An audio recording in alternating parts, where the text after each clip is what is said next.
Komið í sæl, bjóð ykkur velkomin á þessa uppgjörskynningu Síldarvinnslunnar þar sem við ætlum að fara aðeins yfir helstu tölur úr starfsemi annars ársfjórðungs og 6 mánaða uppgjörs sem við vorum að birta áðan. Svona það helsta á starfseminni á fjórðungnum var náttúrulega kolmunnavertíðin var í gangi og hún gekk vel.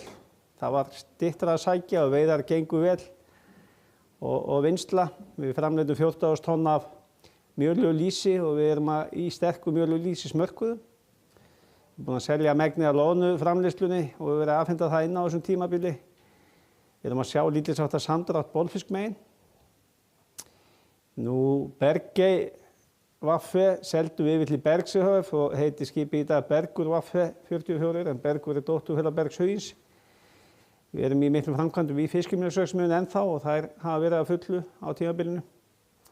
Síðan voru stórum tíðindi kannski þau að við keyptum 34,2% hlut í fiskeldisfyrirtækinu Arctic Fish Holding fyrir 15 milljarða.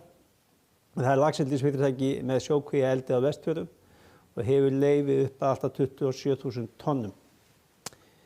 Ef við förum í helstu lykiltölur fjórðungsins þá voru rekstrartekjur 67,1 milljón og EBITDA tímabilsins 23,3 milljónir dollara.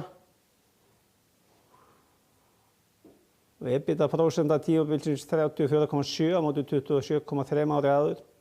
Hagnaður nam þannig 18,7 milljónum og á móti 31,6 ári áður sem er ákveðin skýring á sem við förum í á eftir. Veiðin var 47.000 tonn og afurðaframleiðsla 8.500. Efnahagur félagsins í lok tímabilsins 728,8 milljónir dollara á móti 634 og munar það mest kaupin á Arctic Fish. Eiginfjárhlutfallið fyrir 66,6% niður í 60,5% á tímabilinu og það munar auðvitað útgreiðslu arðs upp á 26,5 milljónir dollara og kaupa á Arctic Fish. Handbært fé var 30,5 milljónir dollara í lok tímabils. Veltufé frá rekstri nam 47,2 milljónir dollara og netto vaxtabætandi skuldir deilt með EBITDA er 1,53 eftir að við erum búin að ganga frá og kaupin á Arctic Fish að fullu komin inn í okkar bækur. Meðalgengi dollars á tímabilinu var 130,5 á móti 123,5 árið áður. Ef við tökum 6 mánuðina þá er tekjur félagsins 167,7 milljónir dollara, EBITDA 55,8, EBITDA hlutfallið 33,3% og hagnaður tímabilsins 46,2 milljónir dollara. Við veiddum 128.000 tonn og framleiddum 70.000 tonn af afurðum á tímabilinu sem er auðvitað eins og við sjáum við framleiddum 32.000 tonn árið áður þannig það er umtalsverð aukning í því sem á rekja til loðnuvertíðar. Við sjáum kannski hér þessar aukningu á tímabilinu á fjórðungnum þá vorum við 42.000 tonn í kolmunnaveiðina á móti 32.000 tonn árið áður, við veiddum 10.000 tonnum meira. Og ef við skoðum aðeins stöðu aflaheimilda hjá okkur í uppsjávarfiski að þá auðvitað í lok tímabilsins var makrílvertíðin varla byrjuð og þar áttu eftir að veiða 23.600 tonn og við erum í svona lokasprettinum í makrílvertíðinni núna. Kolmunnin þar áttu eftir að veiða 5.800 sem er aðeins minna en á saman tímabili fyrra. Norsk íslensíldin öll eftir 22.000 tonn, íslenska síldin.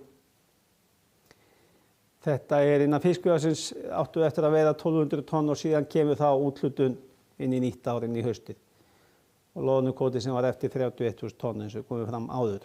Ef við skoðum 6 mánuðina þá er heildaraflinn 180.000 tonn á móti 55.600 og þarna náttúrulega er þetta bara loðnuvertíðin í vetur sem var gríðarlega stór fyrir okkur og sést vel á fiskimjölsverksmiðjunum. Og bolfiskskipin voru með 5.100 tonn á öðrum fjórðungi núna á móti 6.400 árið áður. Og þetta ber keima því að það er annars vegar samdráttur í kvótum og hins vegar var Bergey í slipp hluta tímabilinu og síðan skolast tórar á milli tímabila hjá Blank fyrir stóran. Eftir hvenær landan. Hann fór til hans í Barentshafið í marsmánuði núna í Norska hafið, þannig að við erum ekki gert það áður. Ef við skoðum heimildir í bolfiski þá áttu eftir að veiða 1.200 tonna þorski tæp í lok tímabils, 370 tonna ýsu og gullkarfa 690 og graflögu 570 og þetta svona bara að ganga upp kvótaárið og við erum að ljúka því á næstu misserum. Nú bolfiskaflinn á fyrstu 6 mánuðum var 10.000 tonn á móti 12.000 tonnum í sama tímabili í fyrra. Nú ef við skoðum veiði eftir tegundum að þá kannski dálítið villandi myndin að þorskveiðin aðeins upp á milli tímabila en það helgast auðvitað því að við fórum í Barentshafi núna og tókum Barentshafstúrinn í marsmánuði í staðinn fyrir að við höfum verið að fara í Rússasjó í júlímánuði undanfarin ár.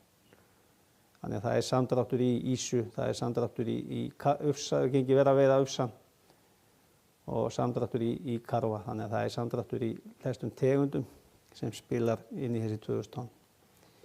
Nú landvinnslan á fjórðungnum fiskimjölsverksmiðjunum tóku 66.000 tonn. Uppsjávarþrýstingi í 400 tonn. Þetta nú bara makríll sem kom í júnímánuði þegar við vorum að byrja makrílvertíðina. Bolfiskurinn með 830 tonn á tímabilinu í staðinn fyrir 670 í fyrra. Og við framleiddum 8.500 tonn af afurðum og það náttúrulega upp í staðan mjöl og lýsi 13.800 tonn og síðan fiskafóður í fóðurverksmiðjunni laxa upp á 3.200 tonn. Nú landvinnslan með 201, fiskimjölsverksmiðjuna tóku 201.000 tonn og við höfum náttúrulega ekki séð svona góð ár í verksmiðjunum lengi og það auðvitað 135.000 tonn lóna og 65.000 tonn kolmunni. Aukningin 20.000 tonn í kolmuna og síðan gríðarleg aukning í lónu eins og við sjáum að þetta var 62.000 tonn tæp fyrir árið síðan þannig að sveiflan mikil og framleiðslan 70.000 tonn afurðum í staðinn fyrir 32.000. Nú, heilt yfir að má segja að reksturinn hafi bara gengið vel á fjórðungnum. Við vorum með 67 milljónir dollara í tekjur og kostnaður og rekstrargjöld voru 43,7. Þannig erum við með EBITDA tímabilsins upp á 23,5 á móti 12,8 árið áður sama tímabil. Og við erum með rekstrarhagnað upp á 20 milljónir á móti 10,4. Nú fjármálatekjur og fjármagnsgjöld eru jákvæð 3 milljónir dollara. Á þegar rekstur hlutdeildarfélag neikvæð 700.000 dollara og það helgast nú bara að miklu viðhaldskostnaði og kostnaði við skip grænlenska félagsins Bólaramar Pelagic. Þannig nam hagnaði fyrir skatta á tímabilinu 22,5 milljónir dollara á móti 34,2 en því sjáum líka að þetta fyrir ofan 23,6 milljónir dollara í öðrum ársfjórðungi 2021 vegna hagnað á afhendingu dótturfélags. Það var þegar SVFN eignafélag var afhent hluthöfum á síðasta ári. Þá reiknaðist inn 23,6 milljónir í hagnað þannig að það einskiptis hagnaður inn í þessum samanburðartölum. Þannig að það óhætt að taka það frá til að bera saman tímabil. Þannig bottomline tímabilsins 18,6 á móti 31,5. Nú rekstur 6 mánaðana þar vorum við með 167 milljónir í tekjur og gjöld 111,8. EBITDA var 55,8 milljónir dollara á móti 32,7. Nú rekstrarhagnaður 49,6 á móti 27,7. Síðan sjáum við fjármálatekjur og fjármagnsgjöld, þau eru jákvæðum 7,3 milljónir dollara. Árið hefur rekstur hlutdeildarfélag jákvæðum 529 milljónir dollara en fyrir árið síðan voru þau jákvæðum 3,7 þannig að þarna munur upp á 3 milljónir dollara. Og þessa tölum má líka rekja til SVFN eignafélags. Það að segja að þetta hlutdeild og SVFN eignafélags í hagnaði sjóa á fyrsta ársfjórðungi síðasta árs. Þannig að það má segja að inn í samanburðartölum síðan tæplega 27 milljónir dollara sem eru einskiptis hagnaður á síðasta ári vegna SVFN eignafélags. Þannig hagnaður fyrir skatta nú 57,5 milljónir dollara á móti 59,2. Tekjuskattur reiknaður 11,3 milljónir dollara sem umtalsverð aukning frá árinu áður þar sem hann 6,8. Þannig hagnaður tímabilsins 46,1 milljón dollara. Á móti 52,6 og ef við tökum nánast helmingurinn þeirri tölu einskiptis hagnaður vegna SVFN eignafélags.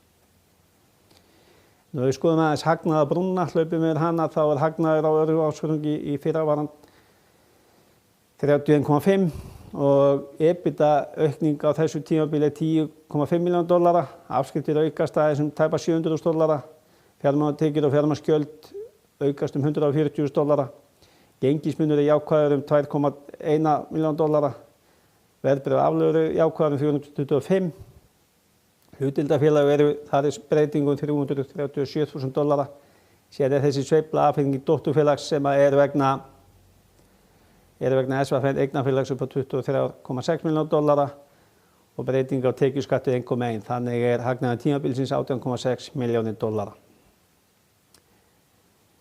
Ef við tökum 6 mánuðina og hagnaðarbrunna þá vorum við með hagnað á 6 mánuðunum $52,6 milljónir. EBITDA betri nú $23,1 milljónir. Afskriftir hækka $1,2 milljónir. Fjármagnsgjöld hækka $275.000. Gengismunur jákvæður $2,5 milljónir. Verðbréf aflögð $601.000 jákvæður. En þarna sjáum við í rauninni bara á næstu 2 súlum. Hlutdeildarfélögin eru lægri $3,1 milljónir sem stærstu hluta vegna SVF eignarfélags. Afhending dótturfélags $23,6 milljónir niður sem líka vegna afhendingu SVF eignarfélags. Þannig reiknaður tekjuskattur hærri $4,4 milljónir. Þannig hagnaður þessa tímabils $46,1 milljónir. Nú ef við rennum yfir starfsþáttayfirlitið þá útgerðin hjá okkur með $65 milljónir tæplega í tekjur og kostnaður seldra var 21,6, laun 21,7, annar rekstrarkostnaður 827, þannig rekstrarhagnaður fyrir afskriftir $20,7 milljónir. Landvinnslan með $130 milljónir í tekjur, kostnaður seldra 83,6. Laun $7,4 milljónir og annar rekstrarkostnaður 1,6. Þannig rekstrarhagnaður fyrir afskriftir í landvinnslunni $37,8 milljónir. Annað sem laxa og skrifstofa og stjórnunarkostnaður 12,2 milljónir. Kostnaður seldra vara þar 10,8. Laun 1,8. Annar rekstrarkostnaður $2,2 milljónir. Inn í þessum öðrum rekstrarkostnaði einskiptiskostnaður annars vegar vegna afskrifta og loka frágangs á kröfunni til Úkraínu upp á $800.000 og síðan þóknun vegna kaupa á hlut okkar í Arctic Fish til þeirra aðila sem önnuðust þau viðskipti. Þannig það einskiptiskostnaður inn í þessu þarna inni. Þannig erum við með neikvæða tölu upp á 2,7. Þannig erum við hagnað samtals upp á $55,8 milljónir. Sjáum við hvernig afskriftir eru langþyngstar í útgerðinni, búin að vera fjárfestar töluvert í skipum $4 milljónir og 1,8 í landvinnslunni. Þannig afskriftir upp á 6,2 milljónir, fjármálatekjur og fjármagnsgjöld jákvæð 7,3. Á rekstri hlutdeildar 276, hagnaðar sölu hlutdeildarfélags 253, reiknaður tekjuskattur 11,3, þannig hagnaður tímabilsins $46,1 milljónir. EBITDA brú fyrir 6 mánuðina þá vorum við með $32,7 milljónir fyrir árið síðan. Núna útgerðin 7,2 milljónum betri. Landvinnslan 14,9 milljónum betri afkoma þar. Annað betra $982.000. Þannig EBITDA tímabilsins $55,8 milljónir og sveiflum breytingarna þarna. Efnahag félagsins sterkur. Við erum með óefnislegar eignir eru $269 milljónir, rekstrarfjármunir $192 milljónir, fjáreignir eru $131 milljónir á móti 17,7 áramót og þarna auðvitað vegur langþyngst $114 milljónir af fjárfestingi í Arctic Fish sem komið þarna inn í fjáreignir, eignarhlut í hlutdeildarfélögum. Þannig eru fastafjármunir samtals upp á $593,2 milljónir og hækka $120,7 milljónir frá áramót. Nú veltufjármunir félagsins eru $134 milljónir á móti 160, en þarna sést líka að það breyta í handbæri fé, það fer niður í tímabilinu $49 milljónir sem helgast auðvitað fjárfestingun í Arctic Fish, þar sem við borgum hluta með eigið fé og eins fjárfesting í fiskimjölsverksmiðjunni. Á sama tíma erum við að sjá fjárbindingu í birgðum og viðskiptakröfum, enda búið að framleiða mikið á tímabilinu. Nú þannig nema veltufjármunir samtals $135,6 milljónir og eignir samtals $728,7 milljónum, $8 milljónir tæp og fara upp $94 milljónir á milli frá áramót.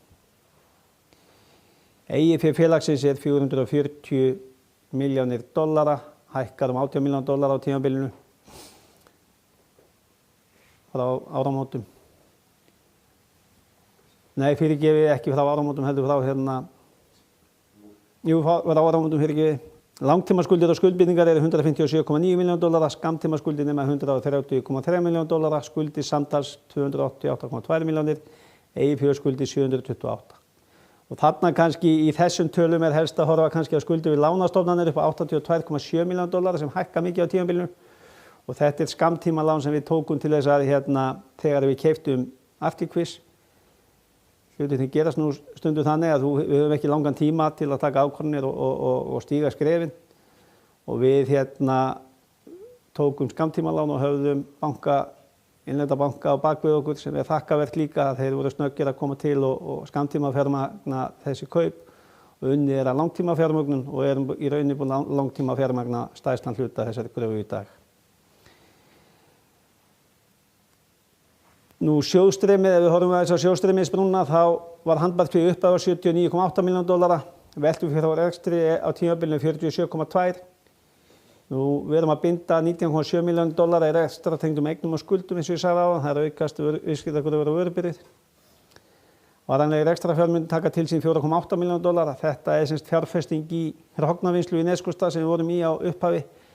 Fer í rauninni úr fastafjármunum í smíðum yfir á varanlega rekstrarfjármuna því að þetta var tekið í notkun í upphafi árs á vertíðinni og reyndist vel.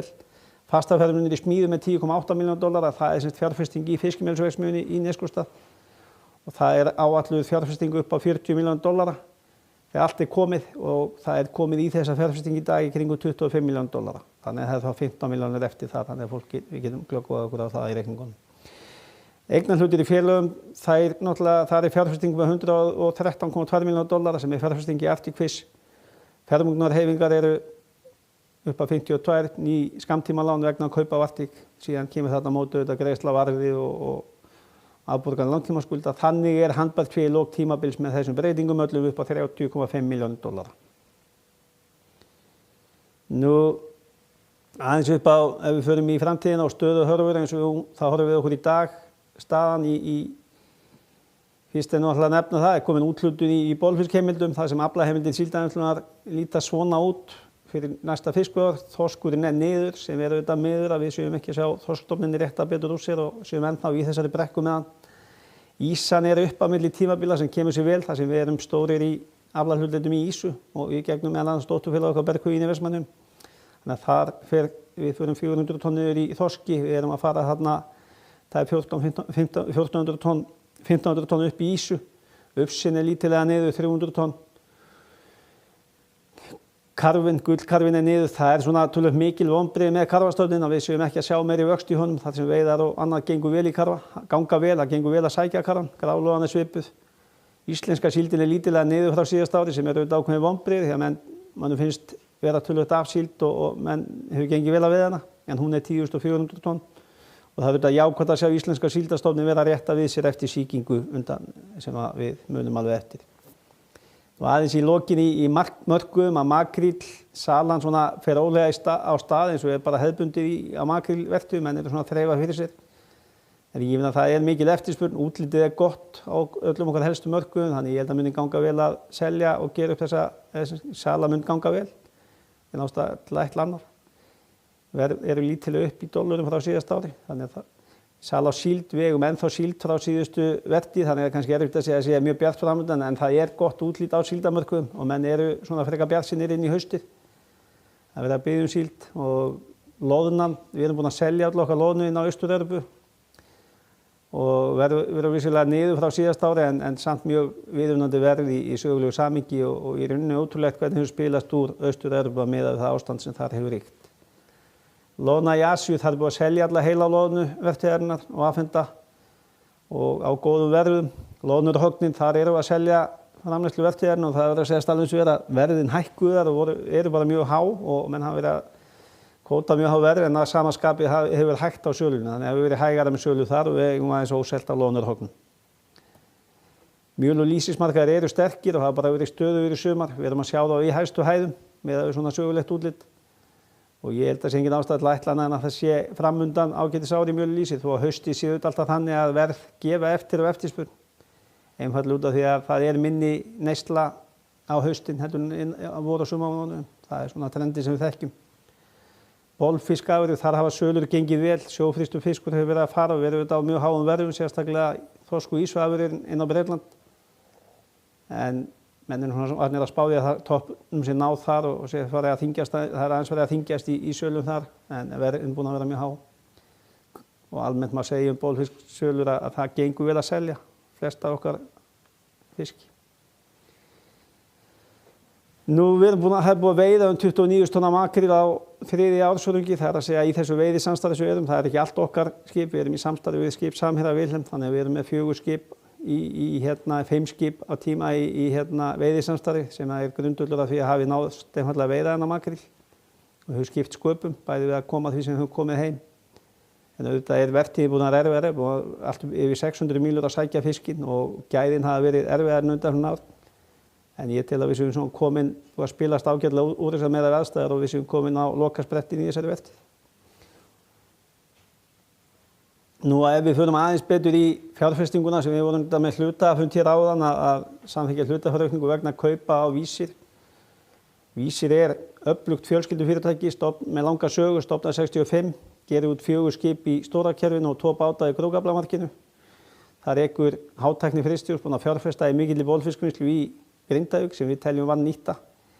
Auk þess að vera með að reka saltfiskvinnslu og koma að fyrirtækjum erlendis í sölu og markaðsfyrirtækjum. Rekstrartekjur félagsins hafa verið nokkuð stöðugar síðustu ár í kringum $69 milljónir og verið svona batamerki í rekstrinum, þannig að við erum spennt fyrir þessu verkefni að fá eigendur Vísis inn í hlutahóp Síldarvinnslunnar og vinna með þeim að samþætta þessi 2 félög og ná því besta út úr þeim.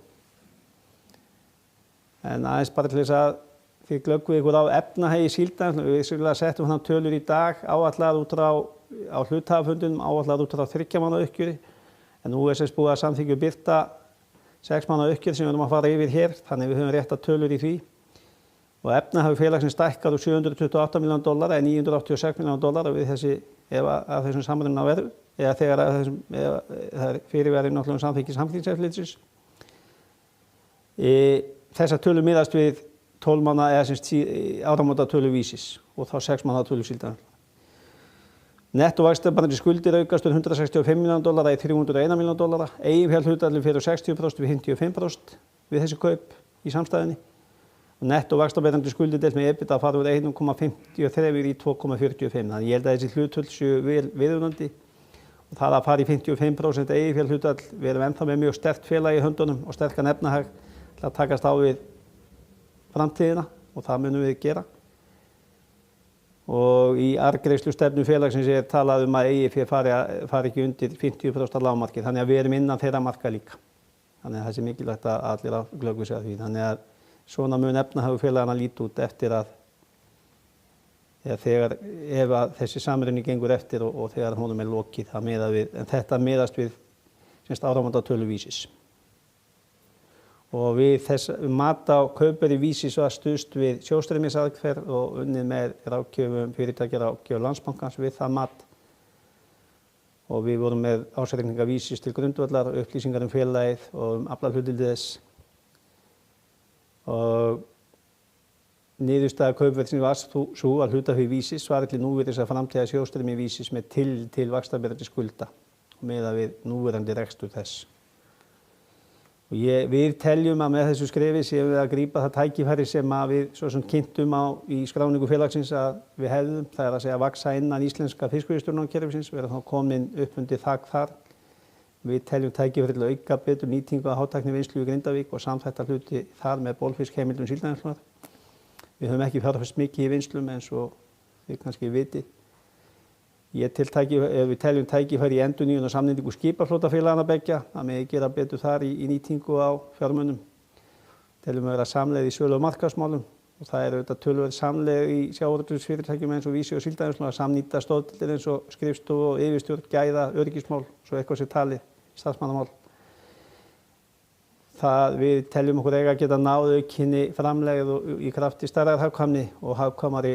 Við eigum að geta náð hagkvæmari fjármagnsumhverfi. Ég held að þetta sé mjög áhugavert verkefni sem við erum að stíga með þessum kaupum.